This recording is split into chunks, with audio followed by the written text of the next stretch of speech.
Not according to Aaron Cohen, but we will find out. Yes, Kevin indeed. Clark, thank you. Let's bring in Princeton University political scientist Lauren Wright and California GOP Chairwoman Jessica Milan Patterson. Thank you both for coming on. Jessica, to you first. Inflation now kind of ticking up, the GDP kind of ticking down, but Biden says his economy is for everyone. Watch.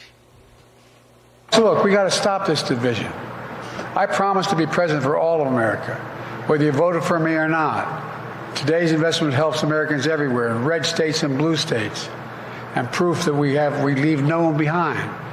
Of the infrastructure jobs and proposals, we have more of them in red states than in blue states. It's about America. He's for everybody except for those MAGA people, those Trump supporters. And he's not really for those people. Well, I'm watching him and talking about raising taxes on people right now. Right. Everything cost more in a Biden America when we're talking about being energy independent before he took office. Gas prices are the highest they've been in a very long time. We're watching how expensive it is to live all over our country. These are issues that are affecting all voters from across the country and in these swing states, and it is bad news for Joe Biden. And it's funny because, you know, Jessica talks about the tax increase. He does want to get rid of the Trump tax cuts, Lauren. And we just had a little put this up. This is from the Tax Foundation. And the foundation analysis is the following here, that if you take away the Trump tax cuts, a single person making $75K will lose about $1,700. Two-child family making $165K loses $2,500. Three-child family earning $200K, about $7,500 a year, and it goes up. So much for not taxing those who make less than $400,000, Lauren.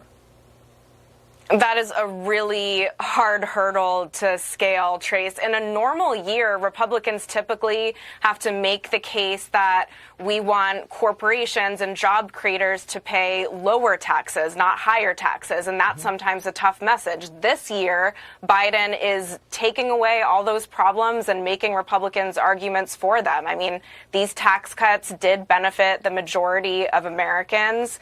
And I don't know how you can possibly defend taking them away. That's a tough message. It is a tough message. Meantime, back to the Middle East, if I can, very quickly. Biden risking losing some left-wing voters. USA Today op-ed quoting, progressives are warning the White House there has to be a shift in its approach to issues such as Israel's war in Gaza and the southern border. Jessica. We have seen the progressive wing of the Democrat Party become an incubator for these types of radical policies. We're watching how this is affecting college campuses all over the country. Not only that, at the same time when President Biden is in New York talking about microchips and raising money with celebrities, Republicans, House Republicans went to the belly of the beast. They went to Columbia and they were standing up for all of these students who are facing this discrimination, this hateful speech, and this harassment. It's very, very clear where Republican Party stands on this and where Democrats do. Meantime, Trump, maybe he takes New York. I mean, here he is in New York today talking to some unions, some hard hats. Watch. Normally, a Democrat will win New York. Biden is the worst president in history, and we have some very bad people here, but we have the greatest people, and they're right behind me. And they all want us to run, and we're gonna run very hard in New York. New York, we have a good chance of winning New York, in my opinion, but we're going to give it a shot.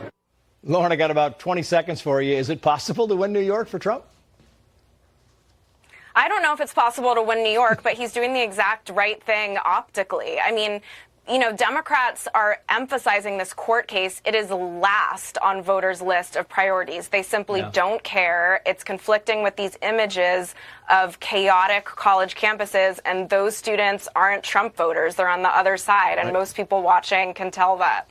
Yeah. Lauren, thank you. Jessica, thank you. Meantime, the mainstream media is covering former President Trump's court case. One liberal late